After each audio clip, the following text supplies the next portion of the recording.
Hello, our friends, Evolutionary Energy Arts family. Hello there, welcome back. Hey guys. So this was a Cindy exclusive meditation from the Galactics, letting go of the old, manifesting the new. We did this yesterday. This was a Patreon exclusive.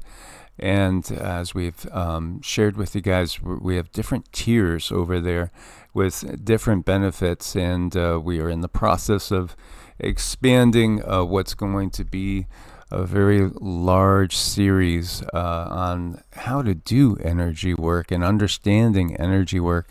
Now, last night we went live. This is a guiding light. This is Dr. Joe's new channel, and thank you guys for getting him over the 3-digit hump. Yay, 102.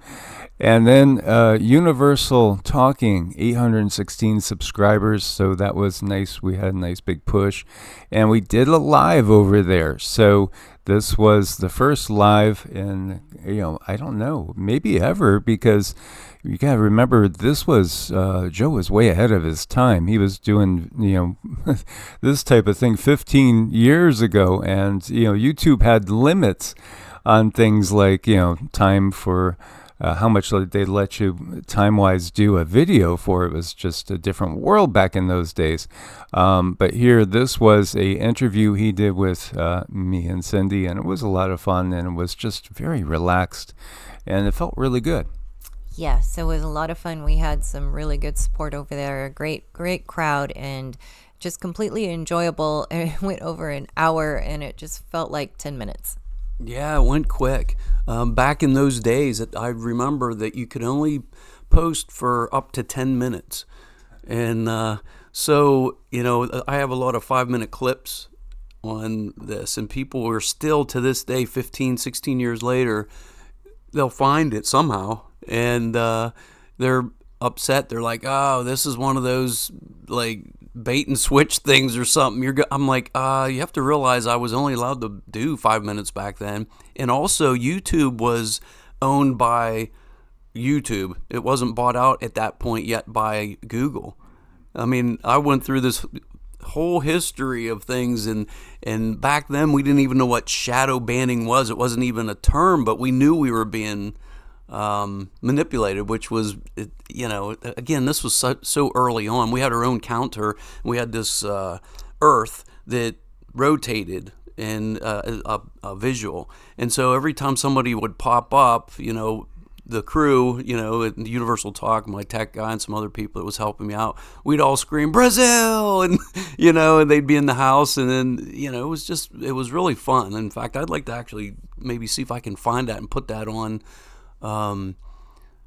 whatever platform I get here in the near future. But yeah, yesterday was great. We did that. It was on a full moon, a blood moon, and interviewing Mike and Cindy was quite the treat. So I wanted to share, guys, because I always look for the meaning behind random chance things. And I think that's part of, as we awaken, we start looking for synchronicities. These little guys are adorable, and foxes. When you think of a fox, what's the very first word that comes to your mind? Oh my gosh, trickery. I say sly as a fox. Yeah, the word I think is cunning that comes to my mind. So we have these mental images and connections when we think of certain animals, and the whole concept of a totem. What's a totem? It's kind of like an animal spirit guide. It's in a way, it's just simply an energy stream that you're tapping into. It could be something that Mother Nature and your own guides want you to pay attention to. When we see foxes, they're not as big and strong as, say, their cousins, the wolves. Wolf might take something head on, where the fox might have to think about things and analyze and watch to get a better picture of what's really going on, besides just head first attacking into it. So you see here, when fox trots in as your spirit animal, it's time to tap into your own psychic senses. Fox as a totem animal belongs to those who understand wisdom can be found in humor. Ah, the trickster, like that Loki energy. Invoke Fox as your power animal when you need to help avoid confrontation. I think this is very, very interesting because yesterday, I'm moving the fence, right? We're expanding the backyard.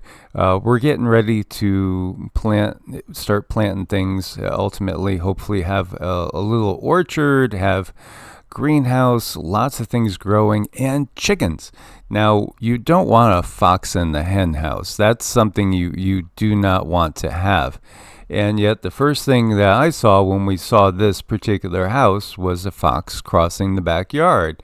And then I noticed what I think is a fox den that was in the backyard. And honestly, I've seen foxes multiple times on this property. Interestingly enough, some of them look more like a red-haired fox. Some of them look more kind of blonde-haired as well. There are many different shades that the foxes come in.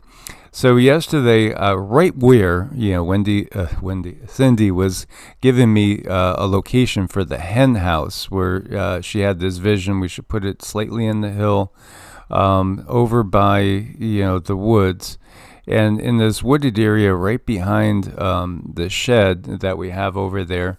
I could tell the dogs were sensing something, so I go over there, and there's a fox staring at me.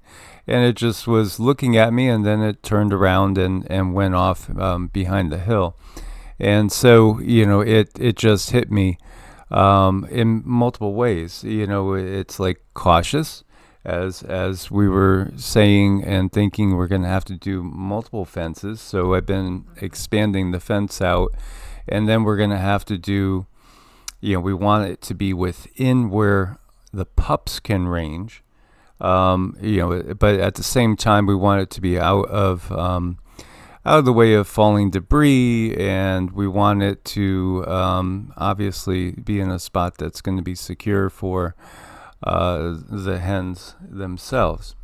Right. The first thing that I thought about when you told me where the fox was up on the hill where I want the chicken house is that stinker is reading your mind. You're thinking chickens, and it's like, oh, I feel something about chickens over here.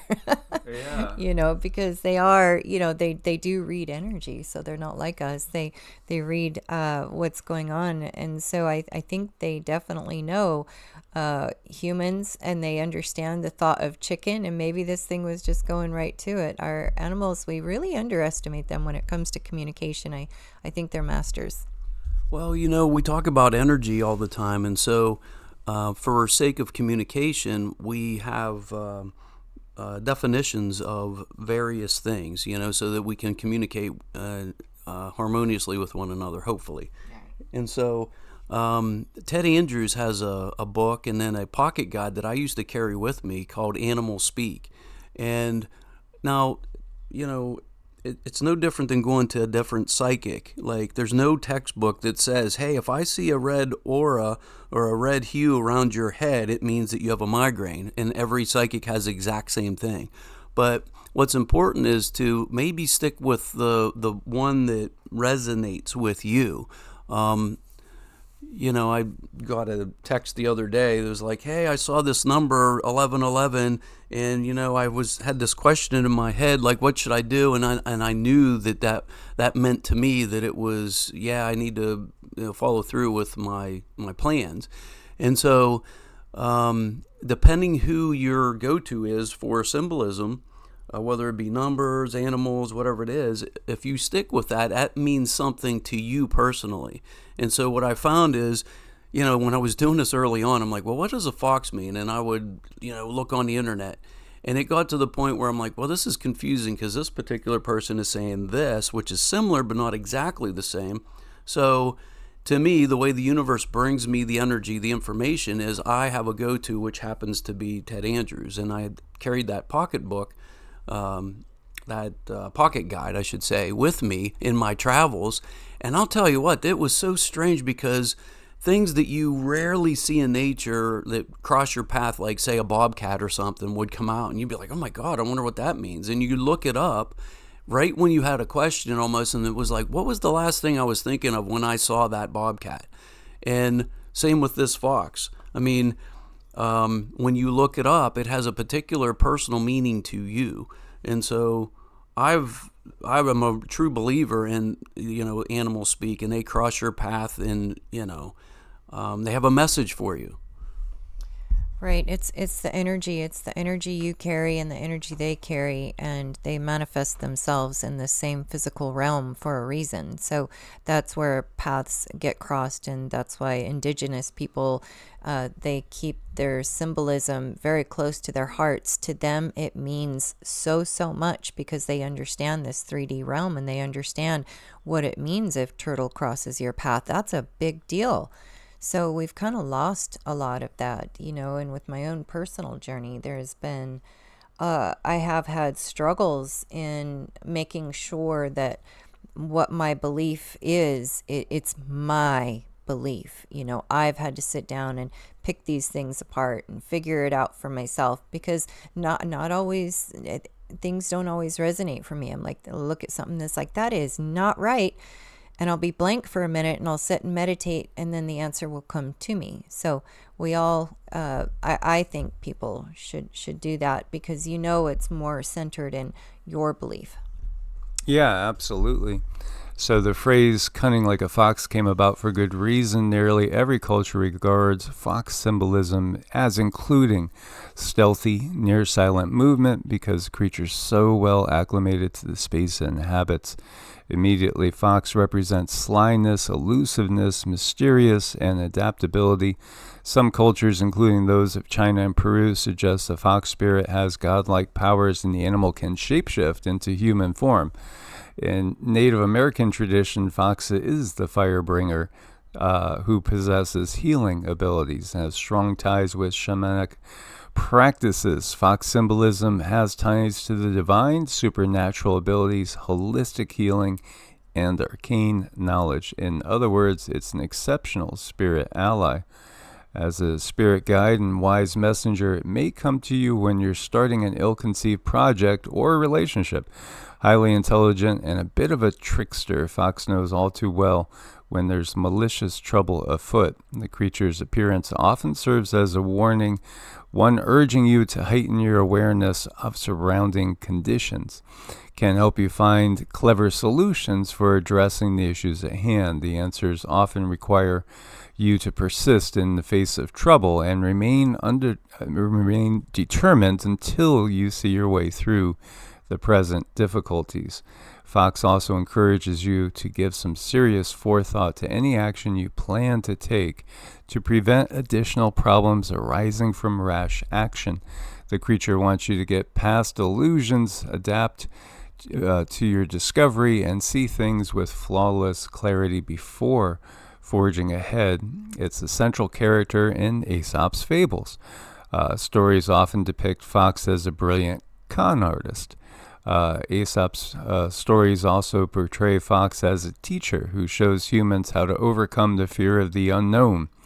Even with Fox's negative attributes, the symbolic meaning of the creature's behaviors has a positive purpose. It is therefore possible to view and consider Fox's charms and trickster-like actions without ploys. As an animal spirit can teach you about the art of concealment, something you can benefit from when you're feeling overexposed. It also shares lessons about observation and attuning to your environment. Take special note of the fox's coloring, can reveal more about the creature's meaning and symbolism when it enters your awareness as an animal guide. A white Arctic fox it basically means purity and divinity. Maybe fox is emerging in your day-to-day existence to let you know it's time for all your thoughts, words, and deeds to come from a place of a positive stance.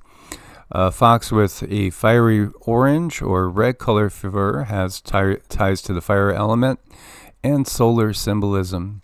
Perhaps the creature appears to ignite your passions, trigger your creativity, or help you harness the energetic influence of the fire element to power through conditions no longer serving you. As another example, a gray-colored fox symbolizes conservatism, but also symbolizes finding harmony and balance. A gray fox implies that you may have difficulty separating fact from fiction, or the truth of the situation falls somewhere in the middle. Its unique physical attributes also gives clues as to the meaning of the spirit guide as a spirit guide. For example, the fennec fox has long ears, suggesting it's time to listen to what others are saying or tune into what's not said. The same fox might appear when you need to tap into innate skills like clairaudience. And working with fox as an animal spirit guide, you might find your supernatural senses keener than usual at twilight and dawn.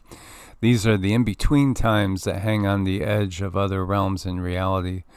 Some say the fox will guide you into working with the Fae and the Devas. The fox spirit is a diversified creature in folk tales. When it appears in story, it seems to slip into many roles as the circumstances dictate problem-solving skills and mental facilities. Sum up fox's meaning and symbolism.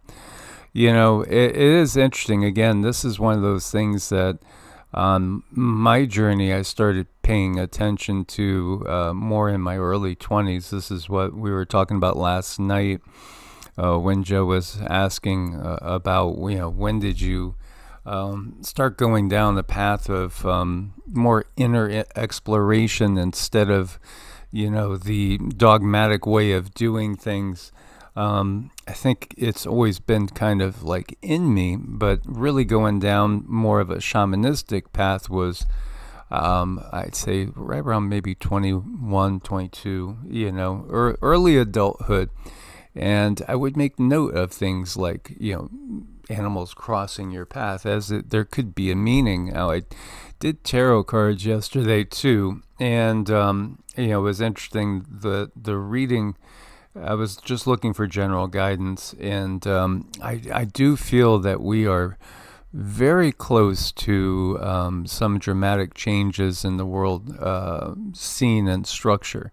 So again, I do feel it's going to be a time to be well thought out and to have things well planned for, again, all of us as best as we could, to navigate the tougher times that I think are probably right ahead, the more challenging times.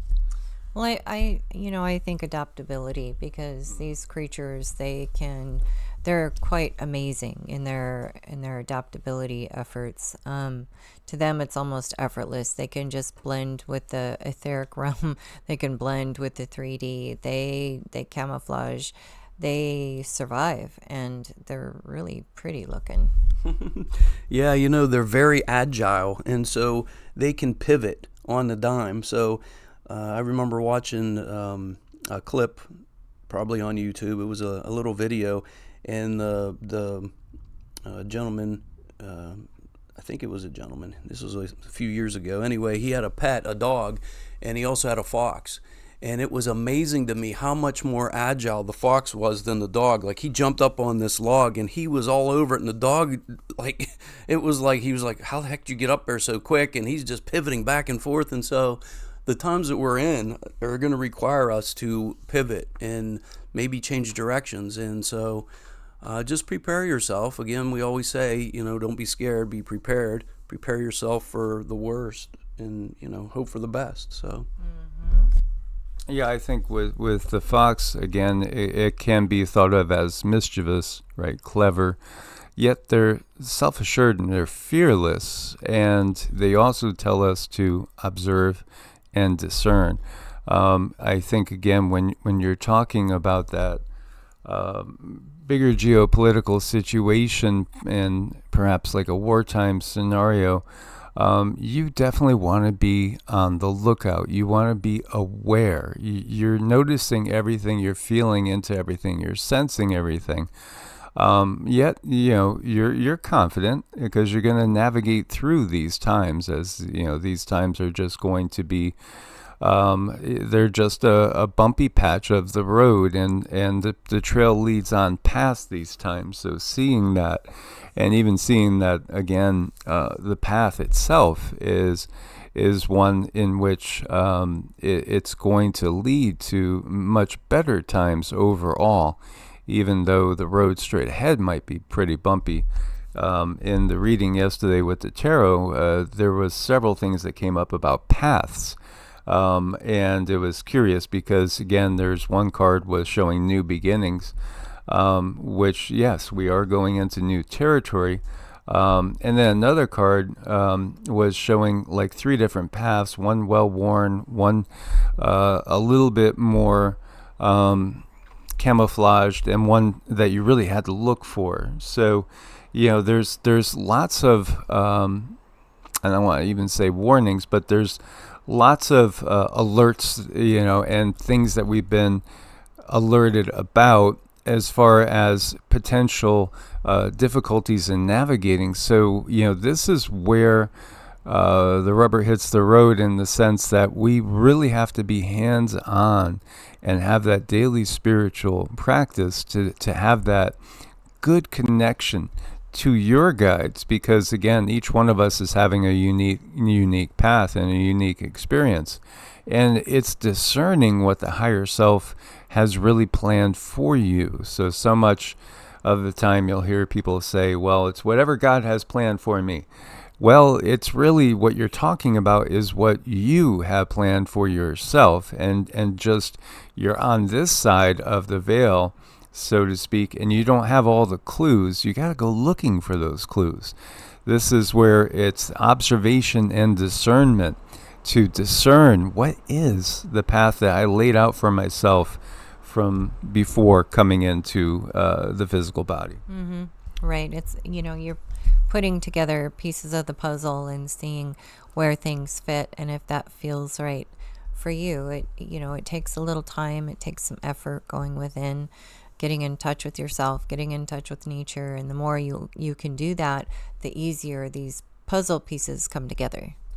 Yeah, the other thing is that you have to take action. You can't sit and say, okay, I'm just going to put the energy out. Because I've tried that. I thought, okay, well, I'll let it come to me. I'll put the energy as far as the thought out there, but not really do anything and just allow it to unfold.